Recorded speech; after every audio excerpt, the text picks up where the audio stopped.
This is the Seller Process Podcast, where we talk about the best systems, processes, and SOPs for your Amazon business so that you can regain control of your time, build up your team, and scale your e-com empire. Hello, entrepreneurs. If you are planning to launch new products on Amazon and you are looking for some inspiration on what strategies other successful sellers are using to find new winning products, then this episode is for you. Our guest today will share with us a technique he and his students have been using to identify new opportunities and leverage growing trends to launch new profitable products.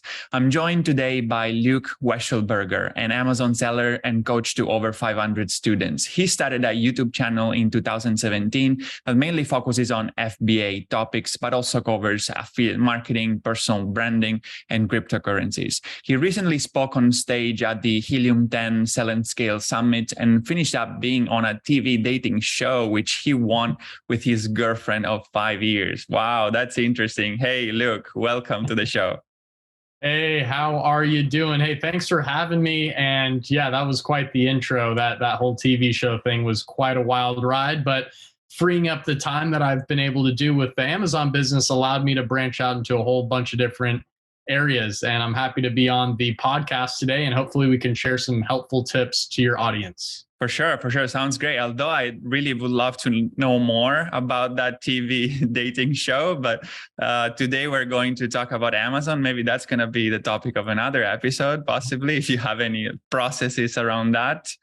But today, we're going to talk about bundles and kits, which you in our pre-interview chat, you told me you're a master of that, or at least you have a lots of, knowledge around that and experience. So I'd love to pick your brain on, how do you work with kits and bundles? Because I think it's a very good opportunity, and you had success with that. Your students had success with that. So let's dive deeper into the techniques that you use. So first of all, let's break the ice. Like, why do you think sellers should even consider creating product bundles and kits, and what can they expect from it if they are doing it right?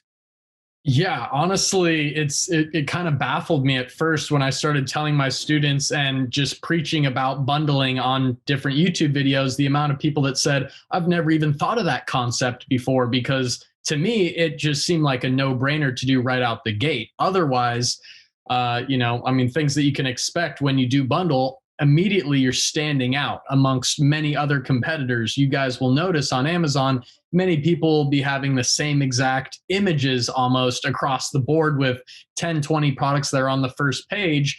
And if you're coming in with a bundle and differentiating yourself in that way, while still hopefully, and we'll get into how I come up with these bundles in a minute, but if you're able to sell them at a competitive price relative to the other people who are just selling the product without a bundle, you're easily able to get way more sales without even having many reviews. So it's a great way to launch a product and get ideas or get more people to buy the product when you have a no-brainer price and a good bundle. Another important thing I like to do, and why I like the bundles, is because if you're not bundling, it's a lot easier for someone to come hijack your listing. Even if you're launching a new product and you are still testing it out, you may not have brand registry or anything yet. So you don't have a trademark, you're just testing the waters. People can come hijack your listing a lot easier if all they have to do is get that single product in, instead of trying to grab all these different items and recreate your exact bundle. So I deal with hardly any hijackers when I'm creating my bundles as well. Yeah, for sure. Okay. Yeah, that makes sense. Definitely. I think mostly like wholesale people are mostly familiar with this concept, because they used to create multiple packs and combining multiple products together. But maybe private label sellers are less familiar with that. So let's dive into your process. How do you? First of all, I guess there's gonna be some like ideation, the phase, right? So how do you come up with the ideas of different product bundles? Yeah, so it's pretty simple, and there's some really helpful things that are already on Amazon, data that I use to make my bundles. I'm not trying to guess what customers might want in this bundle.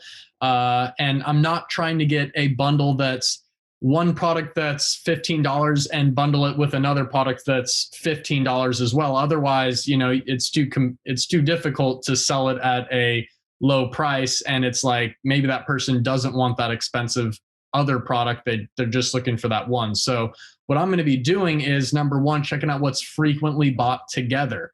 That's a section on any Amazon page, and you can easily see what customers are buying, and it's giving you real Amazon data of what real customers are buying right after they bought that one single item. So you can get good ideas right there. For instance, I'm even looking at a product right now, these wireless microphones for an iPhone. If I want to have like my own broadcast, I can have a little microphone on my lapel here. But if I'm bundling that with a tripod and maybe a light kit, then it's going to stand out, because that's two things that I keep seeing that they're frequently bought together, and it makes sense to do that. And some of these tripods for an iPhone are really cheap and inexpensive to bundle, so that's a great idea. But I have another type of product that I like to do, and we'll jump into these, I think, in a little bit. But I like to run my Chrome extension, whether it's Jungle Scout, Helium 10, anything like that, and just see which items are making the most sales in a certain category. Now, this comes more into effect with maybe like another example is party decoration kits. And there's hundreds of different niches. There's baby boy decorations. There's, bachelor party decorations, bachelorette. And you're going to see maybe balloons or, photo backdrops or photo booth props. All these will be singular items sold on Amazon, and you see which ones are making the most sales based on your Chrome extension, showing you the amount of sales per month. And then you're also looking at the frequently bought together section, and then you're combining all these hot selling items that are already selling well on their own into that one kit. So it's a one-stop shop for people to be able to buy everything they were going to buy anyway, but you're selling it again at a great price. I even have, it cost me $9 to get a kit, and I sell it for almost $50.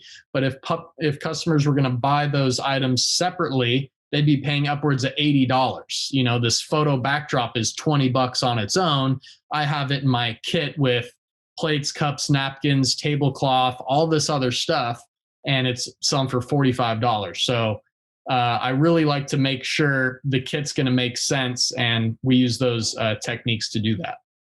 Yeah, absolutely. I think, what I'd like to highlight there is that it was a really good example, the one you talked about, because you are a YouTube creator and like what people like you need, like the backdrop, the tripod, and so on.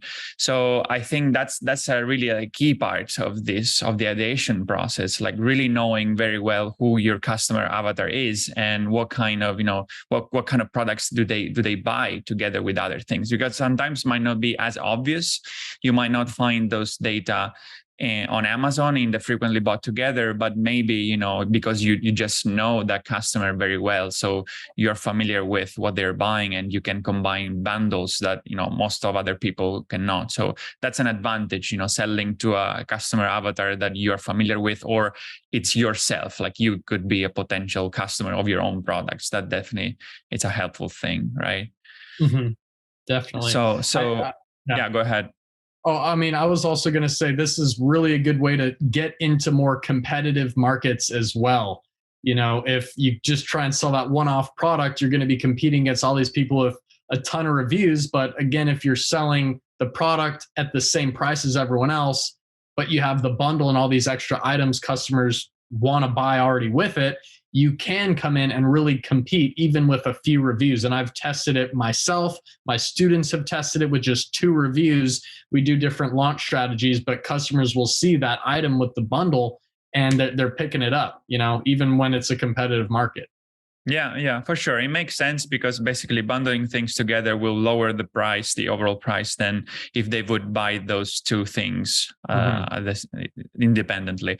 But, one of the kind of challenging thing about bundles, which I've heard, it's kind of the counter part of, people like complaining about sometimes bundles, because the challenging thing of it could be that if one of the one of the products inside the kit or the bundle might not be as good as the others, then you might get bad reviews just because of that single one add-on, for example, right? So, the more things are in a bundle, the more opportunities there is for a customer to complain or for you to screw up in some ways, right? So what's your take on that? Because that's kind of, the other parts, people who are kind of against bundles, like what would you say about that?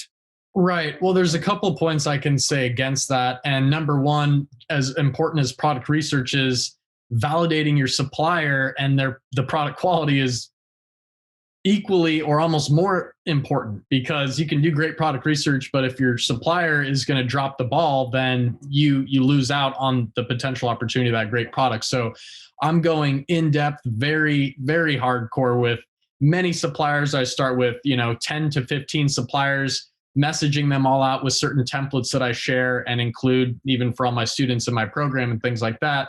But we're getting photos, we're getting videos, we're ordering samples, we're checking out everything that it is. We're ordering, competitors' products that are on Amazon, and we're comparing them to the samples we're getting. We're doing all our due diligence to make sure that our product launch is going to be as successful as possible. But then on top of that, you're going to really, we're ordering the samples, but if our product's not going to be that well, I was going to run it back and just say, at the end of the day, the product that these customers are going to be buying is still almost the same price as the other ones that aren't going to be having the bundle. And that's the whole point of these bundles. We're not creating a bundle and selling it for twice as expensive as the people that are just selling the one-off item are. We're trying to come in with a competitive product. So even if in the worst case, a customer gets an item that they didn't really like, as long as that's not the main product they were looking to buy, we're bundling with complementary items. They're still saying at the end of the day, I got the item that I really wanted, and these bundled items aren't, that was just an added bonus, and it's not the most high quality thing, and I'm still buying it at a similar price as what the other people were selling this same one product was anyway. So, it's those are my points there. Right. Yeah, for sure. Makes sense. And do you make it obvious that it's a bundle all the time, or sometimes you also, kind of sneak that extra product in just to make it look as a bonus, and so it's kind of an extra thing, or you like really always kind of advertise that they're all the products inside the bundle? Yeah, I really do want to push for this bundle, because that's what I'm doing a lot of the research for, to make the product stand out.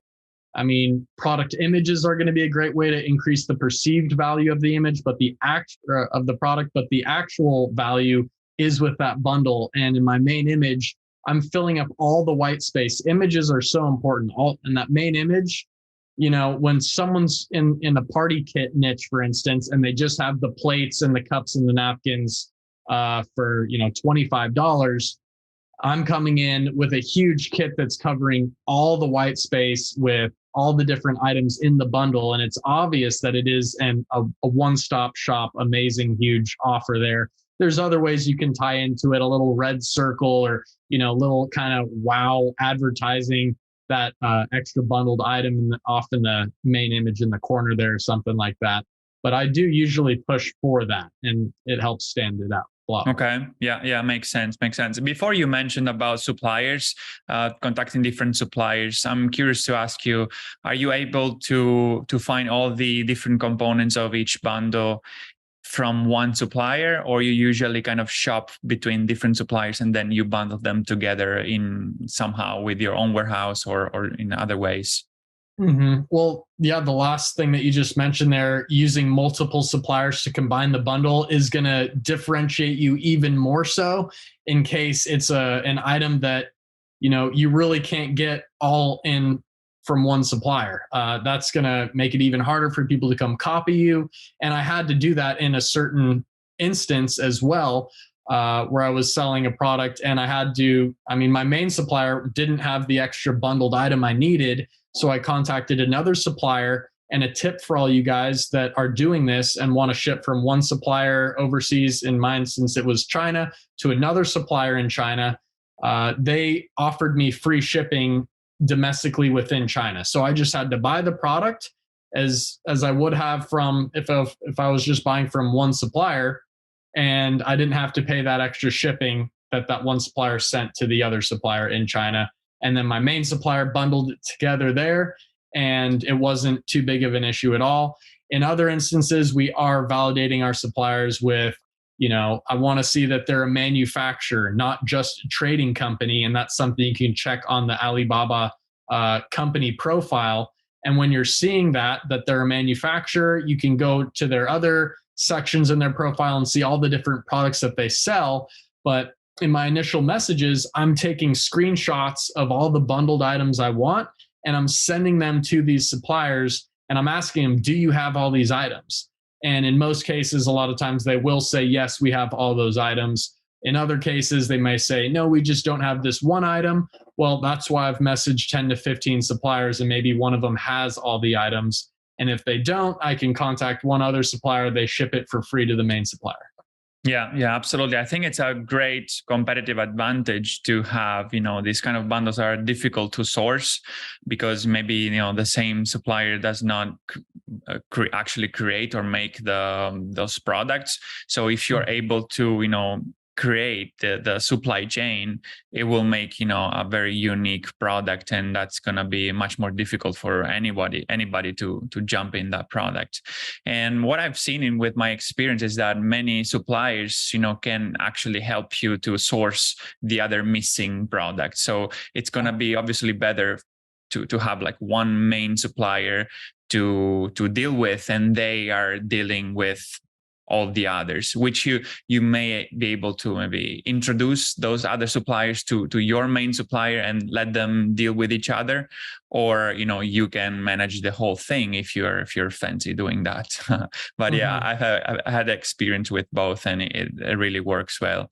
So that's a great tip.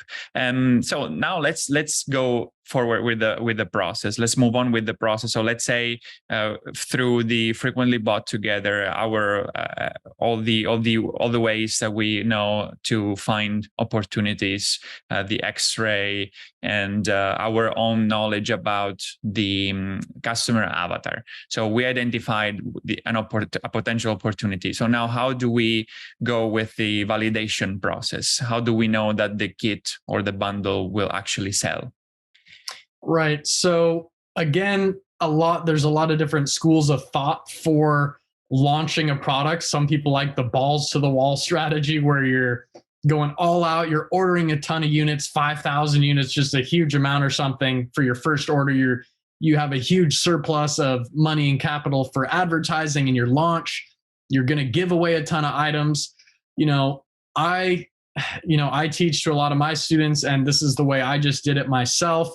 I like with a much more small, honed in sniper-like approach, where I'm going to go test out a smaller quantity of units, 200 to 500 max, and we're going to test it out. Because with your first order, there's so many different complications that can come up, especially if it's your first product, or even if you're a seasoned seller. If you're launching a brand new product, you may not know what to expect, especially if you don't know that target audience 100% in and out. And maybe there's some extra things that you're going to want to include, and having a smaller test order is going to make you more nimble and be able to add things onto your next orders, whether it's a new insert card or a better instruction manual. All these different things, you're going to get feedback from your customers. Hopefully you're doing email follow-ups, and you'll probably see in the reviews themselves, oh, this item doesn't turn on. I had an issue with an easy product that I was selling, but the customers didn't have the correct instruction manual to just, learn how to turn the item on. So I had to do in big red letters and stuff on my instruction manual, here's how it turns on. So I like to be small and nimble with these first orders and scale it up from there.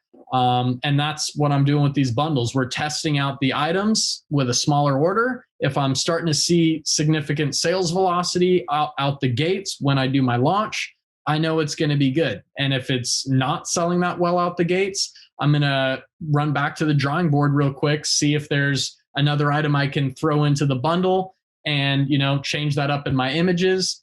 And I move from there. So it's all kind of testing the process. And I don't recommend, at least myself, just throwing everything into your first product order, unless you really have done some extensive research. Yeah. Okay. I agree. So just to give people some more context and be more practical, would you be able to share some like real life examples of past products or your students' products that you've found, success building these bundles? Any examples you can share? 100%. Yeah, I think we already touched on a couple. The wireless microphone thing where you can bundle in the tripod and some other extra accessories for audio, video recording, things like that through the iPhone. That was a great bundle idea. And the party decoration kits, we touched on that.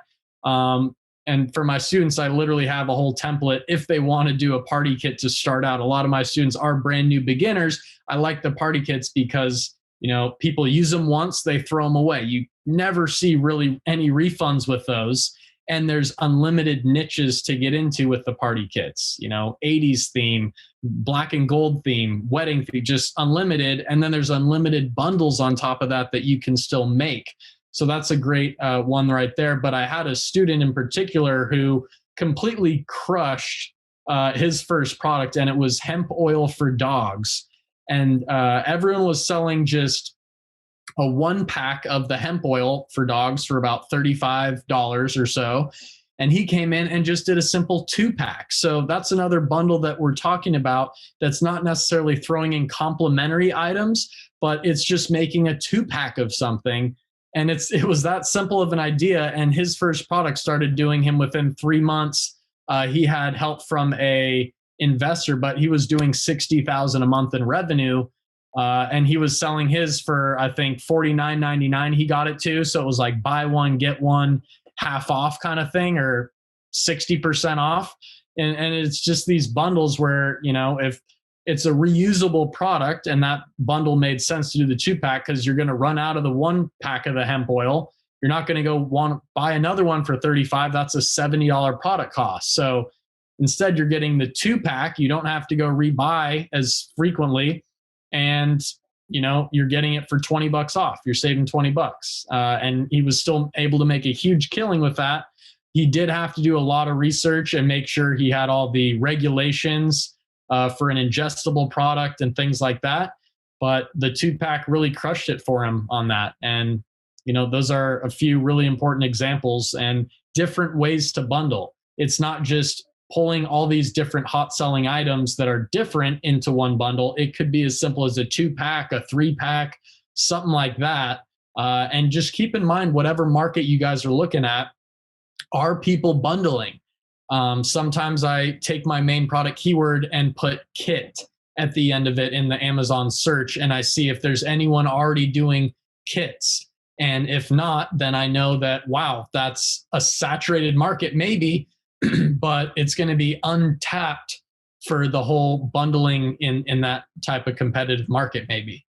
Yeah, right. That's a great tip actually. Like writing on the, in the search bar of Amazon, your product, the keyword, the main keyword plus kit or set, something like that. It's actually helpful to come up with what other people are doing with kits and bundles, and perhaps finding an opportunity to niche down on what everybody else is selling. Cool. I'm curious. I'm wondering to hear your take on virtual bundles. Like you can actually have standalone products and then bundling together through a function called virtual bundle on Amazon. So what's your take on that? Can we instead go with that route, like launching individual products and then bundling them together through the virtual bundle instead? Yeah, you can definitely do that. And if you're building out a brand, that's a really good way to do it. And not only are you going to be taking up more real estate on Amazon with having multiple listings and covering up hopefully most of that first page with your brand and your individual products, you can then, when people click in your listing, see that there's that virtual bundle offer. And I have done that with a few of my products in my brand, and I saw some success. I don't know necessarily if those products were 100% perfect to be bundled with in the first place. They were kind of more two standalone products that, when you buy them in the bundle, you'll get a little discount.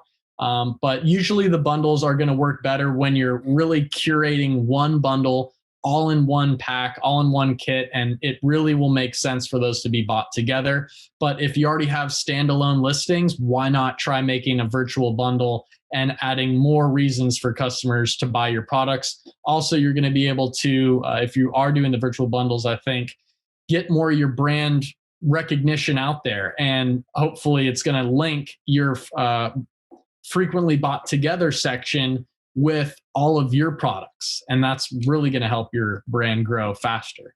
Yeah, absolutely. What can I add to that is actually also that whenever you create virtual bundles, you're going to have like another section in the Amazon listing that, it's going to be just a little bit more real estate owned by your products, because in each individual listing, then you're going to have another section mentioning that this product can be a bundle with another product. So it can be a way to conquer a little bit more real estate in the Amazon page. So I'm curious, since you've done many kits and bundles, what do you think are the common mistakes people make in creating these bundles? Yeah, well, a lot of it comes down to, can the supplier do the bundle? And that's why really digging in just as hard as you're doing with your product research, digging into finding the best supplier for the job for this moment. Because even when you do find a good bundle idea, one of the most common problems that comes up is like you almost have to get a new separate packaging for the bundled products to fit into. Now with a party kit, it's easy. They just fit right into a poly bag. But with wireless microphone or some of these other items that are sold, the tripod is already in its own case. It's already in its own box, and the microphone's in its own box. So what I simply do with these new orders before I go out and make any crazy custom packaging and spend thousands of dollars extra on that, if I'm just testing it out, you can easily ask your supplier. I just take a screenshot of a little brown box or something, a small box, and or you can ask them, can you make a little box that can fit both of those items in it? Because that's going to be an issue that comes up. Hey, how can we get the bundled item in your product packaging and make it still cost effective for shipping and all that? So that's one landmine that you might run into there. The other is, I think we already touched on some of the mistakes, just finding products that aren't necessarily complementary, or a product that's going to be a standalone product that you're trying to bundle with a standalone product where they're each $15. Well, you're not going to be that competitive if you're selling, a $15 product for $30 and you're trying to compete with everyone selling it at 15. So you want to make these complementary items, hopefully something that's not going to up your product cost, because the key we're trying to get out of this is adding more items and more value while still selling it at a really competitive price to what everyone else is selling their product at that doesn't have a bundle. Okay, good. These are great advice. Before I go with my last question, I would like to remember people who are listening that, in every episode we have some complimentary material shared with you guys. So you can always go to our episodes pages. So find this episode page on thesellerprocess.com, and you will find that that Luke is sharing with us a mini course about Amazon where you can learn more about all the techniques that we were just talking about. So we'll let you know. Luke is gonna let us know more on how to access that. But you simply go to thesellerprocess.com, or you will find the links in the show notes of the YouTube video. So Luke, my last question for you is what is your best advice to achieve more with less when it comes to product research and development? Mm-hmm. Yeah, I really think you can get great strides, as you've already heard in this presentation, more about just bundling, and you're able to get so much more if you just do a little extra digging and into what your customer's avatar really is and what they are looking for. So dig deep into their product into the product background, what's frequently bought together. Go to YouTube and see who's doing reviews of the product. I mean, of course, dive deep into the reviews on Amazon, see what these customers are really looking for.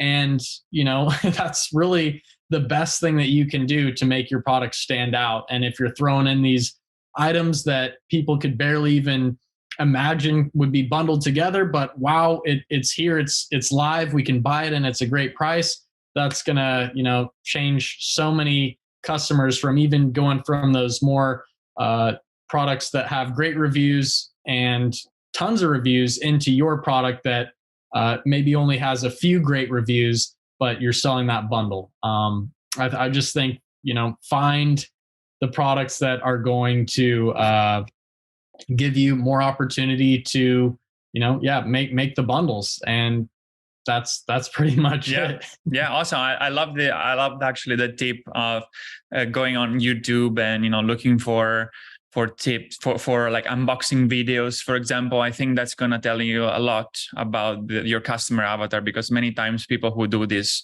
unboxing videos, they might know well the product. So that's going to give you lots of ideas probably. Yeah. That's a great tip. So Luke, where people can find you, and if they would like to work with you or, learn more about you, how can they find you? What can you offer them? Yeah, I like to make myself really easily accessible to everyone. I love helping people. I love traveling.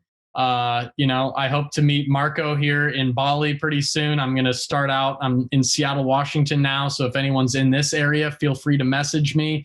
Hopefully Marco can leave, my Instagram link down below. It's Luke_Wechselberger. I don't expect any of you guys to know how to spell that last name, so we'll have a link for you down below. For the Instagram, I'll get back to you personally through my DMs. I don't have a chat bot or anything like that. It's actually me you'll be able to talk to. And then you can find me on YouTube at just Luke W.